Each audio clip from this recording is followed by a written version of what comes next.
Subscribe करें और bell दबाएं ताकि कोई खबर रह न जाए।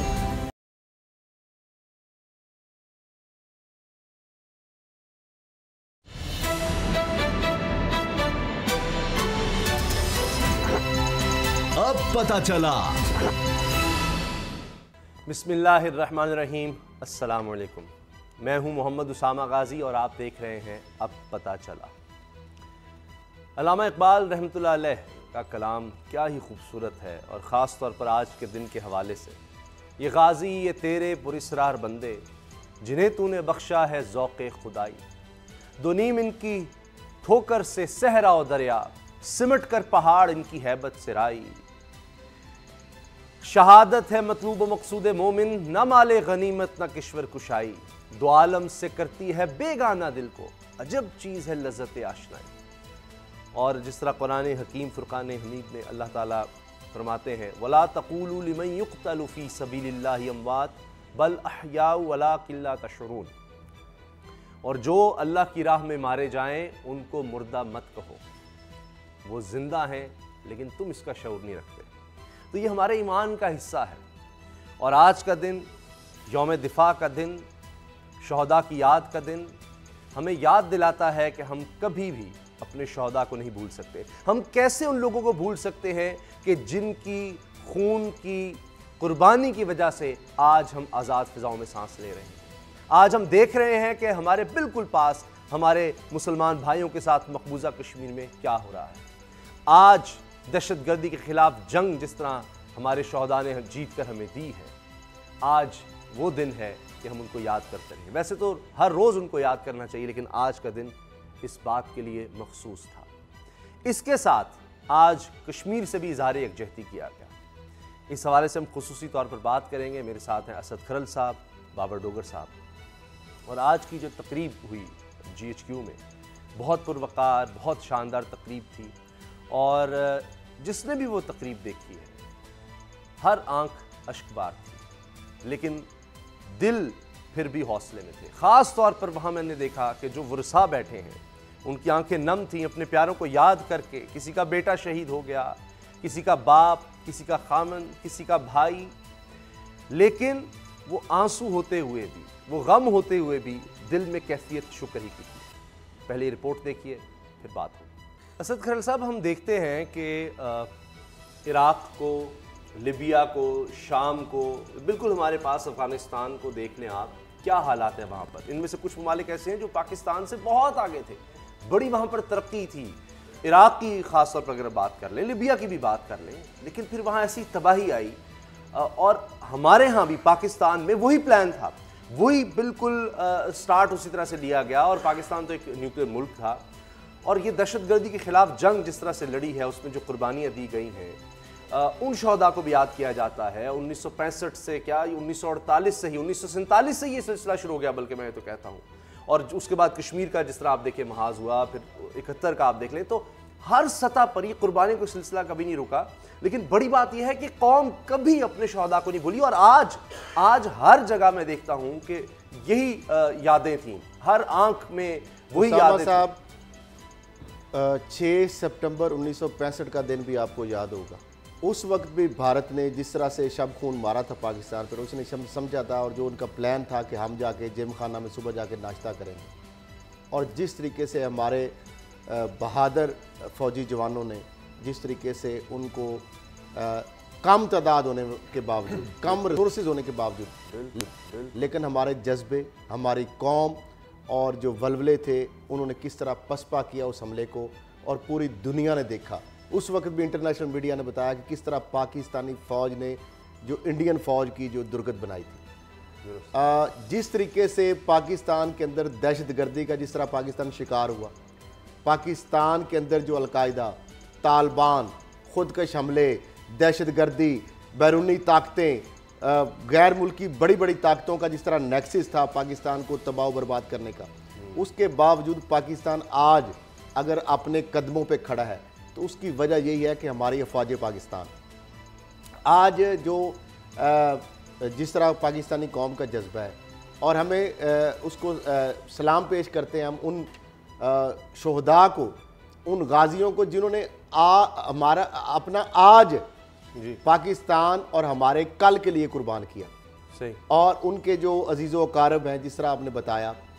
और आप देखिए उसामा साहब, ये दुनिया का वाहिद मुल्क है, वाहिद मुल्क है दुनिया का कि आप जब भी किसी शहीद की फैमिली के पास हम गए इंटरव्यू करने, तो उनसे जब सवाल करते थे कि क्या आपका दूसरा जो बच्चा है या अगर एक और बच्चा होता, बेटा होता, तो वो कहते उसको भी हम फौज में भेजते। हमारे 10 बच्चे होते तो 10 को भी फौज में भेजते।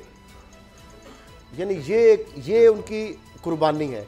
और कोई बेटा जाता है, 3 दिन बाद उसकी शादी होती है, तो उसकी लाश आ जाती है परचम में लिपटी। वालदैन बूढ़े का सहारा होता है वो, तो उसकी लाश आ जाती है। छोटे छोटे कमसन बच्चे होते हैं, उनका वो बाहर सहारा होता है वो आप, लेकिन कभी आप नहीं देखेंगे कि उनके वालदैन, उनकी जो बेबगान जो जवान, उनके वालदैन, उनके बच्चों ने कभी ये कहा हो, पछतावा उनको हुआ हो कि काश हमने ये क्या कर दिया। कभी आपने कोई इस तरह का देखा हो, कोई ऐसा सीन, कोई ऐसा इंटरव्यू? तो मैं समझता हूँ कि जो कौमें अपने शोहदा और गाजियों को नहीं भूलती, वो कौमें और वो मुल्क दुनिया के नक्शों से कभी उनको मिटाया नहीं जा सकता। और जिस तरीके से आज पूरी कौम ने एक तो यौम दिफा मनाया, और जिस तरह यौम आज़ादी के साथ हमने यौम यकजहती कश्मीर भी मनाया, आज भी हमने यौम शोहदा के साथ साथ यौम कश्मीर भी मनाया। और जिस तरह शोहदा की फैमिलियों के साथ पाकिस्तानियों ने करिया करिया, गली गली, मोहल्ले मोहल्ले रैलियां निकाली, सॉलिडरिटी का मुजाहरा किया, उनके घरों में गए, उनकी फैमिलियों के साथ स्पेंड किया वक्त। तो मैं समझता हूं ये कौम के अंदर जी ये जज्बा है। कश्मीर की जो बात की है, आज आर्मी चीफ ने भी जो खिताब किया वो बहुत अहम था, इस तकलीफ की एक ख़ास बात थी। लेकिन बाबर डोगर साहब, उसमें मैं जिस तरह प्रोग्राम से पहले आपसे गुजारिश कर रहा था कि ये तो वाज़े है कि आखिरी सांस तक, आखिरी सिपाही तक, आखिरी गोली तक हम लड़ेंगे। और फिर साथ आर्मी चीफ ने यह भी कहा है कि कश्मीरियों पर जुल्म हमारे सब्र की आजमाइश है। हम पाकिस्तान एक पुरअमन मुल्क है, लेकिन ये हमारी आजमाइश है। तो इससे तो वाज़े हो रहा है, इमरान खान साहब भी कह रहे हैं कि अगर आर्मी बरादरी ने वो कुछ ना किया जो उनको करना चाहिए, हर सूरत करना चाहिए, तो फिर पाकिस्तान का सब्र का इम्तिहान आखिर कब तक लिया जाएगा? पाकिस्तान को तो फिर वही जो उसका फ़र्ज़ बनता है करना पड़ेगा। मगर दूसरी तो वो कहते हैं कि हमारी जंग है वो दहशतगर्दी के ख़िलाफ़ है, उससे हमने कामयाबी से लड़ा है। अब हमारी जंग है गुर्बत, बेरोज़गारी, जहालत और माशी पसमानदगी के ख़िलाफ़, ताकि हमारे शहदा की कुर्बानियाँ रायगा ना जाएँ।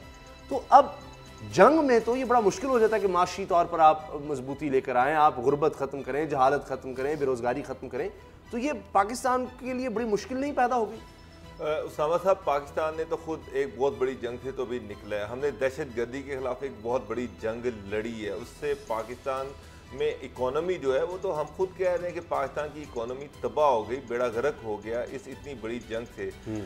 जब इमरान खान प्राइम मिनिस्टर बने तो उन्होंने फौरी तौर पर मोदी से रब्ता किया, और उनसे रब्ता करने का मकसद ये था कि अब हमें चाहिए कि हम अपना जो फोकस है वो आवाम की बेहतरी की तरफ करें, दोनों मुल्क मिलें, बैठें, गुर्बत दूर करें, महंगाई दूर करें, लोग आवाम का मेयार ज़िंदगी बेहतर करें। तो ऑब्जेक्टिव ये था, और ये हमने सारी दुनिया को एक क्लियर मैसेज दिया कि पाकिस्तान अमन चाहता है, पाकिस्तान खिते की तरक्की चाहता है, पाकिस्तान के खिते की बेहतरी चाहता है। लेकिन कहते हैं कि आप अपने नेबर नहीं बदल सकते, और नेबर जो हैं उनका माइंडसेट हम नहीं बदल सकते। वहाँ पर जिस तरह से RSS की हुकूमत है, जिस तरह से मोदी साहब जो हैं उन पे हिंदुत्व का जो है वो एक भूत सवार है, तो उन्होंने सारे खिते की को तबाही के धाने की तरफ ले जाने का लेके जा रहे हैं, धकेल रहे हैं। अब पाकिस्तान अपने आप को कश्मीर से डिटैच नहीं कर सकता। 370 का जो वहाँ पर जो उसमें अमेंडमेंट की गई और कश्मीरियों से उनकी आज़ादी सलब कर ली गई, वहाँ पर कर्फ्यू लगा दिया गया है, 34 रोज़ से वहाँ पर कर्फ्यू है। मुझे बताएं कि पाकिस्तान क्या करे?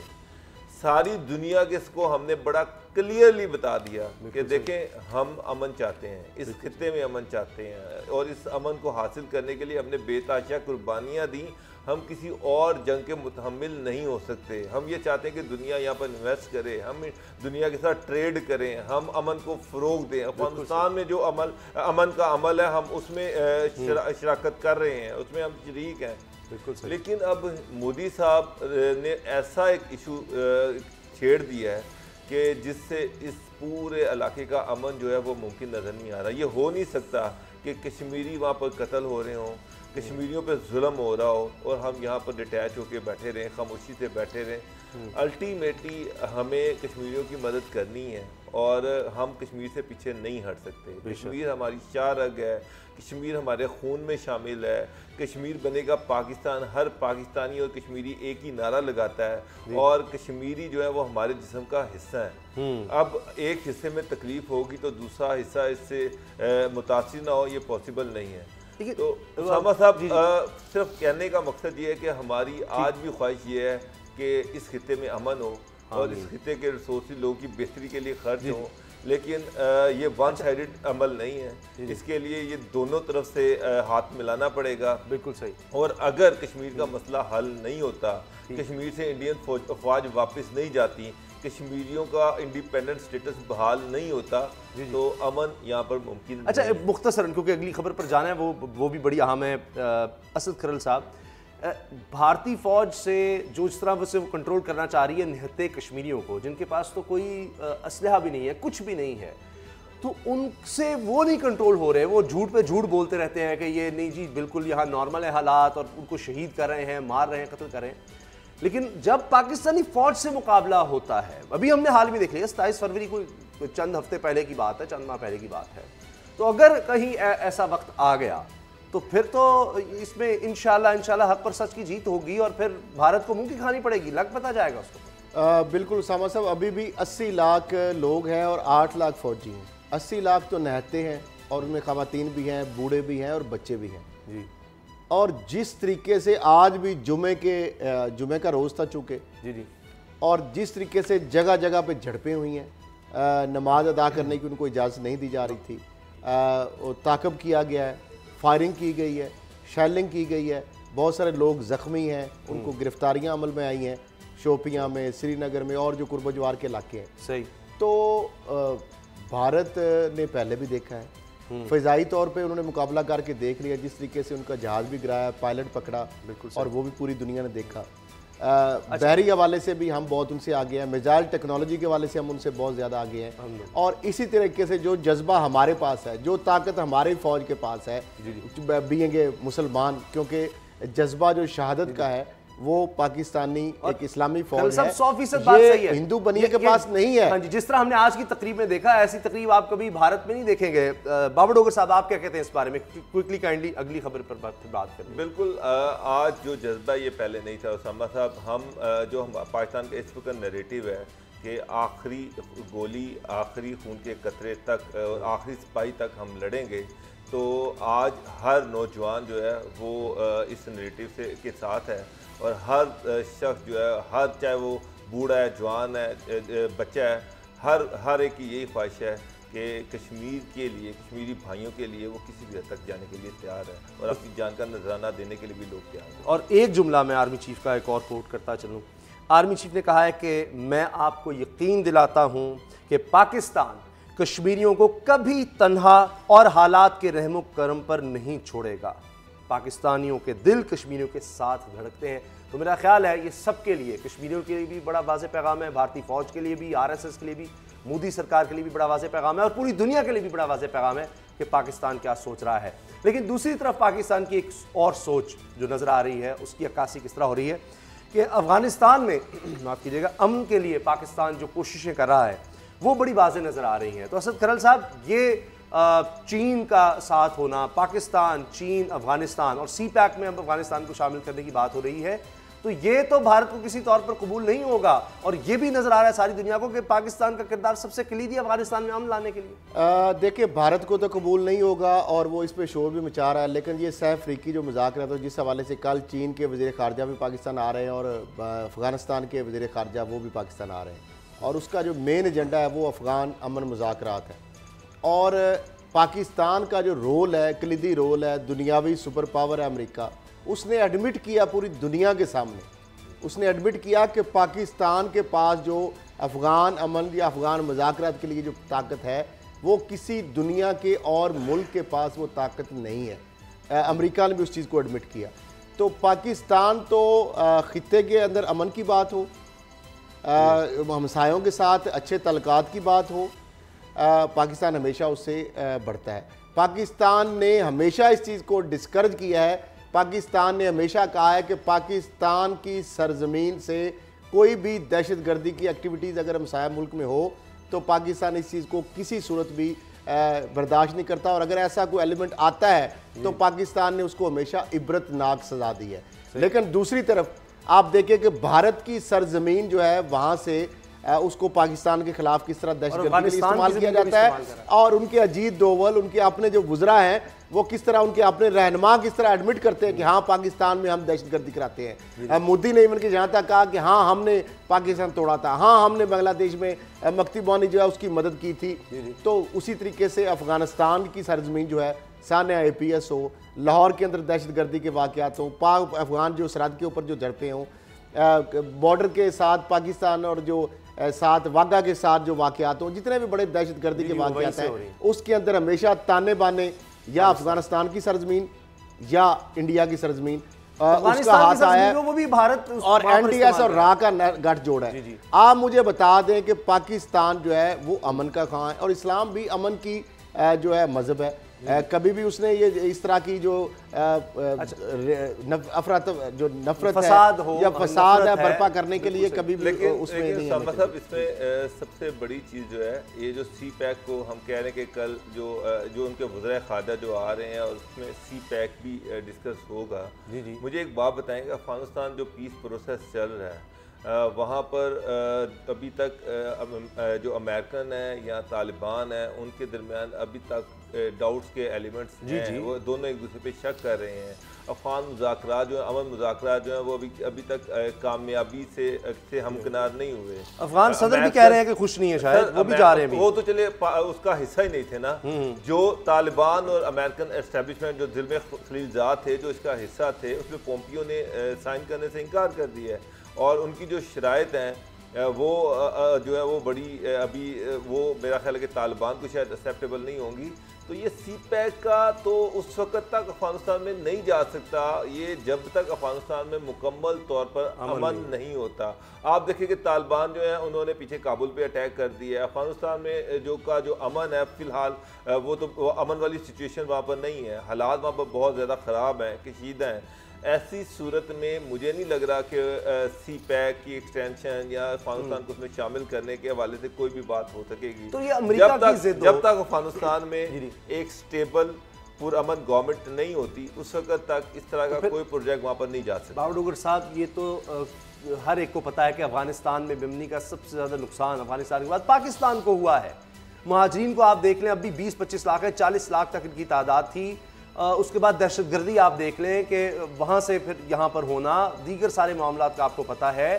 तो अब पाकिस्तान चीन के साथ मिलकर, क्या अमेरिका अगर वो ज़िद पर अड़ा है या अफगान हुकूमत है, तो फिर पाकिस्तान खुद से और मजीद क्या कर सकता है? क्योंकि सबसे ज़्यादा ज़रूरत तो हमें है, और भारत तो नहीं चाहता कि वहाँ से फोर्सेस हटाकर, जाहिर है कि वहाँ अमन हो जाएगा अफगानिस्तान में, वहाँ से दहशतगर्दी पाकिस्तान में होना रुक जाएगी, तो फिर पाकिस्तानी फ़ौज जो है ईस्टर्न बॉर्डर पर ज़्यादा तवज्जो दे सकती है। उसामा साहब देखें, पाकिस्तान का जो रोल था हमने बड़ा बखूबी वो निभाया है। हम अफगानिस्तान को, तालिबान को अमेरिका के साथ मुज़ाकरात की टेबल तक ले गए, और मुज़ाकरात में भी हमने पूरी कोशिश की है कि मुज़ाकरात कामयाब हों। ज़िल्मे खलीलज़ाद जो हैं वो खुद कह रहे हैं कि मुज़ाकरात जो थे बड़े अच्छे हुए और ख़ासी कामयाबी हुई, और आलमोस्ट उसका एक जॉइंट डिक्लेरेशन आ गया जो कि अभी तक क्लियर बताया नहीं गया, लेकिन उन्होंने कुछ ऐसी चीज़ें हैं जिन पर इत्फाक हुआ है कि फौज की तादाद कम की जाएगी। नहीं, उसमें पूरा एक जो मुस्तकबिल का एक पूरा एक प्लान है कि उन्होंने तय किया है। अब तो जो बॉल है वो अमेरिकन की कोर्ट में है। उन्होंने डिसाइड करना है कि इस पे एग्जीक्यूट इसको करना है या नहीं करना है या किस तरह से करना है। देखिए अमेरिकन को ये चीज़ समझनी पड़ेगी कि अफगानिस्तान में डिक्टेशन नहीं चल सकती। अगर वो ये कहें कि तालिबान जो है, तालिबान से ये कंडीशन रखे कि तालिबान जो है IS या अल-कायदा को सपोर्ट नहीं करेंगे, उसको अफगानिस्तान में उनको मजबूत नहीं होने देंगे या फलने फूलने नहीं देंगे, और उसके साथ साथ वो ये भी चाहें कि अफगानिस्तान में उनकी मर्जी की कठपुतली गवर्नमेंट भी रहेगी और अमन भी रहेगा, तो ये सारी चीज़ें इस तरह से पॉसिबल नहीं है। तो इस हवाले से अमेरिका जो है उनको फ्लेक्सिबिलिटी शो करनी पड़ेगी, कुछ फ्लेक्सिबिलिटी तालिबान को शो करनी पड़ेगी, तो लेकिन पाकिस्तान का इसमें फायदा, और मैं लेकिन पाकिस्तान इसमें अपना रोल जो है वो भरपूर तरीके से अदा कर रहा है। अब ये देखिए ना, अमेरिका की भी ये तारीख की तवील तरीन जंग हो चुकी है, 20 साल तकरीबन हो गए, 1100 अरब डॉलर से ज़्यादा लग चुके हैं, यानी कम से कम 50 अरब डॉलर सालाना बनते हैं, 50-60 अरब डॉलर सालाना। आप सोचें इतना ज़्यादा खर्चा, और उसके बावजूद अब अमेरिका अभी तक वहाँ से निकल नहीं पा रहा। तो अब खित्ते में भी अमन के लिए ज़रूरी है। लेकिन एक बड़ी सियासी थ्योरी ये भी होती है खरल साहब कि अमेरिका शायद यहाँ से जाना ही नहीं चाहता, वो चीन पर नज़र रखने के लिए, पाकिस्तान पर, रूस पर, तो वो अपना यहाँ पर असर वसूल रखना चाहता है, ताकि जो अब तक बातें सामने आ रही हैं उसमें यह कि जी 5-6 हज़ार तो फौजी उसके हर सूरत यहाँ पर रहेंगे। तो इसका मतलब यह है कि उसके इंटरेस्ट यहाँ पर है, वो वही मादनी वसाइल, वो तेल, गैस, दीगर सब कुछ, उसकी नज़र अभी भी वहाँ पर है। उसामा साहब, उसने इतने ज़्यादा फौजी रख के, इतने लाखों नहीं अरबों डॉलर खर्च करके भी क्या अफगानिस्तान पर अपनी जो कब्जा जो बरजमान रख सका? जिस तरीके से आइसोलेट होता गया, एक सूबा, दूसरा, तीसरा, चौथा, आहिस्ता आहिस्ता महदूद होता गया, जिस तरीके से वहाँ पे हमले हो रहे हैं, जिस तरह से अब पाकिस्तान को बीच में उसने क्यों डाला? इसलिए कि वो ओबामा निकालना चाहता था, उसके बाद रखेंगे जरूर, लेकिन बहुत महदूद तादाद में। उस एक बात क्लियर है कि पीसफुल, अगर पीस होगा अफगानिस्तान में तो फिर वो कुछ लोग रख सकेंगे। सही है। लेकिन ये है कि उनके लिए ये बहुत बड़ा इसके लिए अखराजात है, एक्सपेंडिचर है, और सबसे बड़ा मसला अमेरिकी फौजियों की जब एक की लाश जाती है अमेरिका में, तो बड़ा वहां पे ब्रेक का वक्त हो गया जी। ब्रेक के बाद हम बात जुर्मानों के खिलाफ नए रेफरेंस तैयार हैं, और शर्जील इनाम मेमन साहब का नाम फिर सामने आ रहा है, और इसकी तफसील हमारे पास है। ब्रेक के फौरन बाद आपको बताएंगे।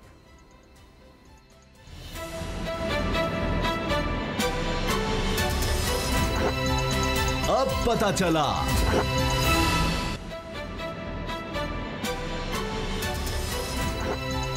अब पता चला।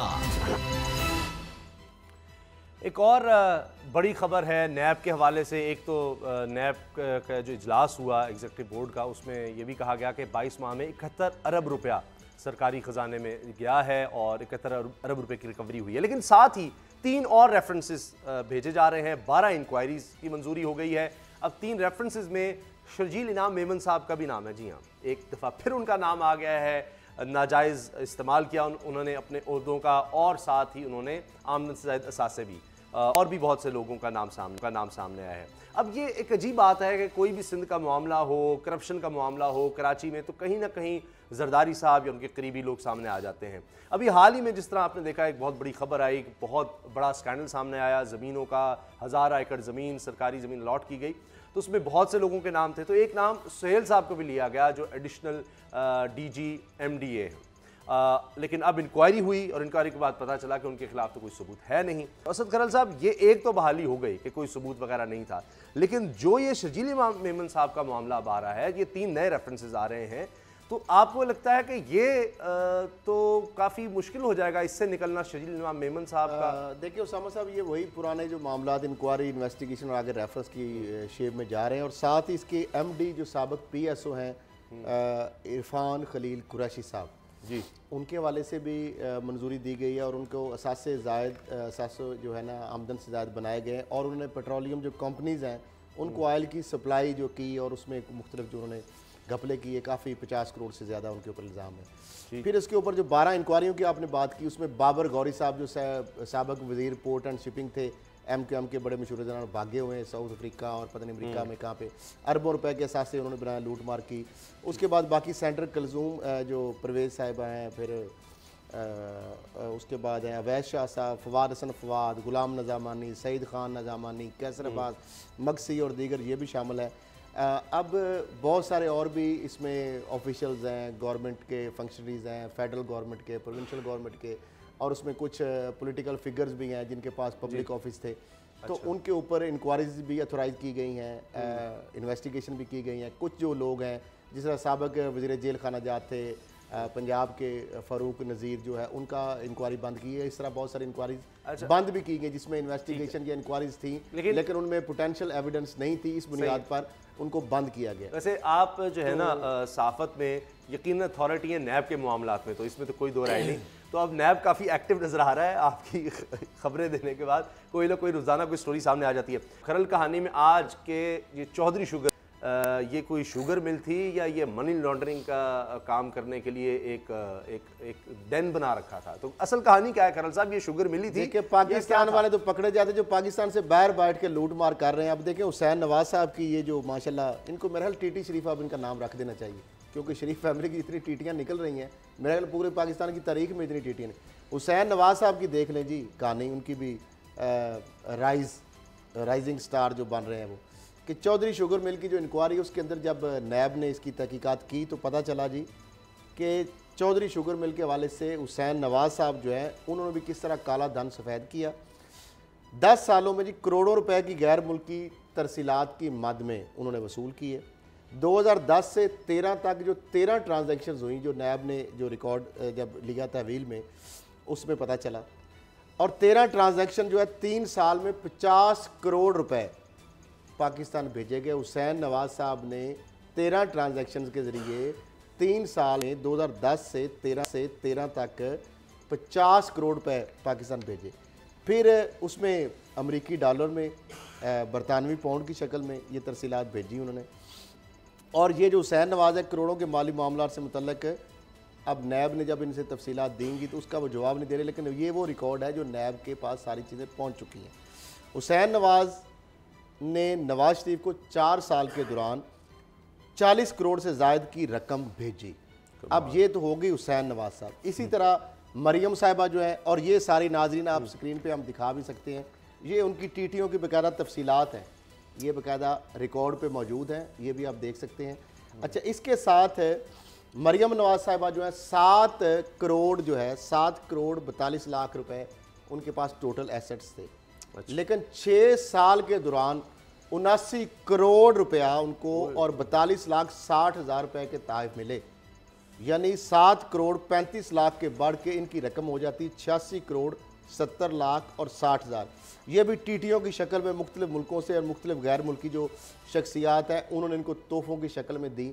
इस तरह सलमान शहबाज का भी आपने देखा कि 20,000 से बढ़कर 2 अरब 58 करोड़ तक उनका जो असासे है उनकी तादाद पहुंच गई। इस तरह आप अगर शहबाज शरीफ साहब की बात करें, उनकी अहलिया की बात करें, उनकी दामाद अली इमरान की बात करें, उनके साहबजादे जो हमज़ा और सलमान शहबाज की बात करें, और फिर उनके जो फ्रंट मैन है मुश्ताक चीनी और फिर कासम कयूम, फजलदाद अब्बासी और उनकी जो साहबजादियाँ उनकी बात करें, तो वो भी मामला करोड़ों नहीं अरबों से आगे खरबों तक चला जाता है। एक बात तो मामला ये है कि ये जो सारी चीज़ें हो रही हैं, ये रिकवरी मामला फिर हमारा पहले दिन से ये है कि ये अरबों रुपए के खाते तो सामने आ रहे हैं, ये रिकवरी कब होगी, कौन इनसे करेगा, ये कब वक्त आएगा पाकिस्तान में कि ये जो हम रोज़ दास्तानें सुनाते हैं कि इतने अरब उसने लूट लिया, इतने अरब उसने लूट लिया, उसकी इतनी चोरी पकड़ी गई, उसके इतने अरब पकड़े गए।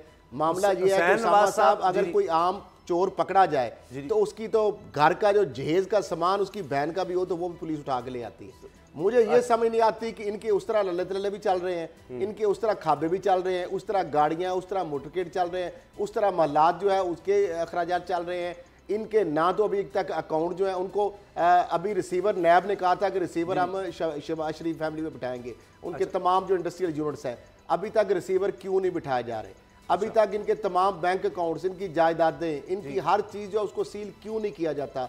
जब 87-88 के कोर्से जब किए जाते हैं तो वो बकायदा ऑर्डर भी हो चुके हैं, तो ये तो सब कुछ उसी तरह चल रही है चीजें। बाबर डॉक्टर साहब, तो ये इतने पैसे जो आ रहे हैं मुसलसल, हुसैन नवाज भी करोड़ों रुपया हर महीने करोड़ों रुपया आता चला जा रहा है, सोर्स कोई नहीं बताते और पैसा आता चला जा रहा है। ये तो कमाल नहीं है? तो ऐसे शुगर मिलनी थी, ये चीनी नहीं बनती थी, यहाँ तो डॉलर बनते थे।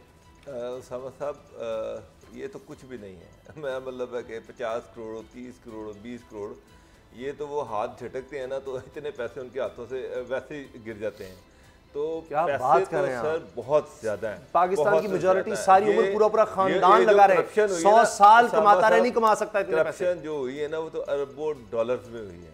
अरबों डॉलर? अरबों डॉलर्स में हुई। ये 40 करोड़ 50 करोड़ 70 करोड़ 1 अरब ये कुछ भी नहीं है। अब मैं आपको एक चीज बता दूं अच्छा। कि डील तो चल रही है और डील बहुत आगे चली गई है। और क्या जो नून लीग वाले तो सर, आपको पता है क्या कह रहे हैं जो कि जनाब मांगने- भीख सर, मांगी सर, जा रही है सर, डील की। सर जो आप मांगने कह रहे हैं सर, कि मेरी आप बात कह तो रहे हैं सुन लें। कि- अच्छा, लीग बारगेन को जो डील मत करें। जो मांगने वाले थे लीगल बात जो है। मांगने वाले थे वो 100% मांग रहे थे, देने वाले 20% पे अड़े हुए थे।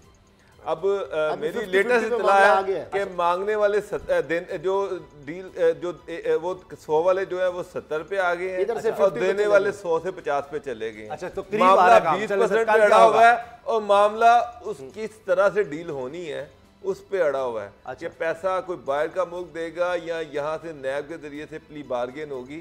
सिर्फ ये 2 इश्यूज रह गए हैं। अलबत्ता जो खल साहब कहते हैं ना बेटे पैसा देने को तैयार नहीं, बेटे पैसा देने को तैयार हो गए। अच्छा जी, बेटे पैसा देने को तैयार हो गए हैं। अच्छा। मामला सिर्फ अब मोडेलिटीज पर है कि देना किस तरह से है और कितना थोड़ा सा वो आ गया, करीब आ पहुंच गया। चलें 50-70 है, बाबर 60 तक मामला अच्छा, अब उस्मान सब साहब खत्म के हो लिए गया है। खुशखबरी है। कल क्या होगा अच्छा, कि उस्मान अगले बुज़दार हफ्ते साहब की कर की दें। तब्दीली के हवाले से इमरान खान साहब को 1-2 अहम शख्सियात ने कहा था, बहुत सारी चीज़ें भी आई थी सामने।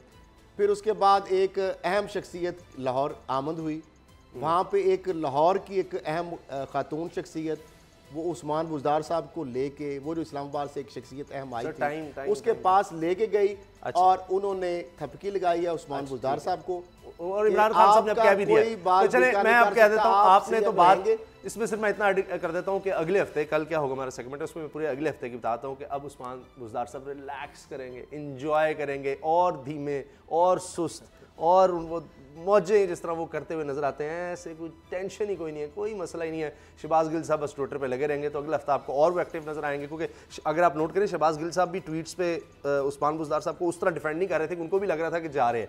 अब वो और ज्यादा अगले हफ्ते आपको एक्टिव नजर आएंगे, ओहो ओके ये तो नहीं जा रहे, तो अब इनको फिर मैं भरपूर तरीके से डिफेंड करूँ। बाबर साहब आप दोनों सीमा का प्लस पर ही आगे। मैं तो एक और स्टोरी सोची हुई थी, लेकिन मैं आपको एक बात बता दूं कि उस्मान बुज़दार साहब की ये जो खुशी है ना, ये 1 सितंबर तक है। इमरान खान साहब जब वापस आए 1 अक्टूबर तक खान साहब जब बाहर से वापस आएंगे ना यूएनओ का टूर करके, तो तब ही फैसले होंगे। और अगला हफ्ता बता दें कैसा गुजरेगा बुज़दार साहब। अगले 6 माह में 3 वली अहद आ रहे हैं पाकिस्तान में, मैं तो ये खबर दे सकता हूँ, 3 इकट्ठे वली अहद आ रहे हैं 6 माह तक। लेकिन आज तो खबरों की भरमार हो गई है, मैं तो अगले हफ्ते की बात कर रहे थे, 6 महीने का चला देखने का। बहुत बहुत शुक्रिया, दुआ में याद रखिएगा, इजाजत दीजिए, अल्लाह हाफिज़।